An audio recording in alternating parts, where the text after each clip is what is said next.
welcome back to my channel. Our story for today is entitled The Girl Who Loved Bugs. Once upon a time in a bustling city, there lived a little girl named Emma who loved nothing more than bugs. She would spend hours upon hours collecting ladybugs, beetles and butterflies from the nearby park, and then meticulously labeling and arranging them in her room. She read every book she could find about insects, learning all their names and the unique features that made each one so special. One day, Emma had the idea of bringing her favorite bugs to school to show her friends. She carefully placed some harmless beetles and butterflies in small containers and set off for school. When her classmates saw what she had brought, they couldn't believe their eyes. "Ew, bug girl," they cried, covering their noses and making faces. And though her friends thought it was cool and wanted to see them, too, Emma felt a lump forming in her throat. No one at school wanted to be her friend because they thought she was gross. So she spent most of her days alone,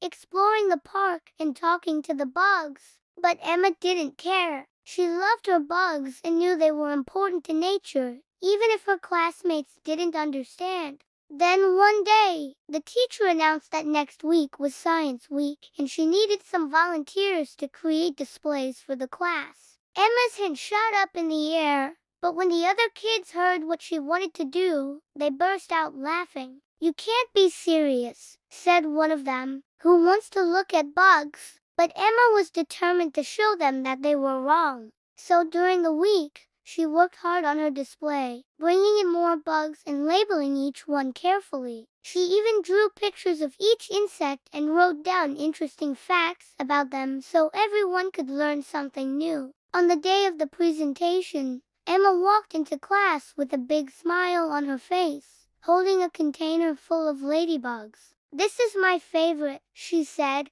"They're called ladybugs because they're lucky." As she arranged them on her table, the kids started to gather around, their eyes wide with wonder. One boy even asked if he could touch one, and Emma carefully handed it over. "Be gentle," she whispered, "and don't squeeze it too hard." He looked at it for a moment, then grinned from ear to ear. "Wow, this is awesome," he exclaimed. "I never knew bugs could be so cool." Emma beamed at him. She knew they could be cool. She knew they were important. And she was so happy that her classmates were finally seeing that, too. Just then, a real ladybug landed on one of the boy's shoulders, and he froze. Oh," he said, looking at Emma. She smiled and said, "Don't worry, it's just a ladybug. It's good luck." The boy hesitated for a moment, then slowly reached out his finger and let the bug crawl onto it. "It tickles," he said with a laugh. Emma spent the entire week answering questions about her bugs and teaching her classmates all about the different species.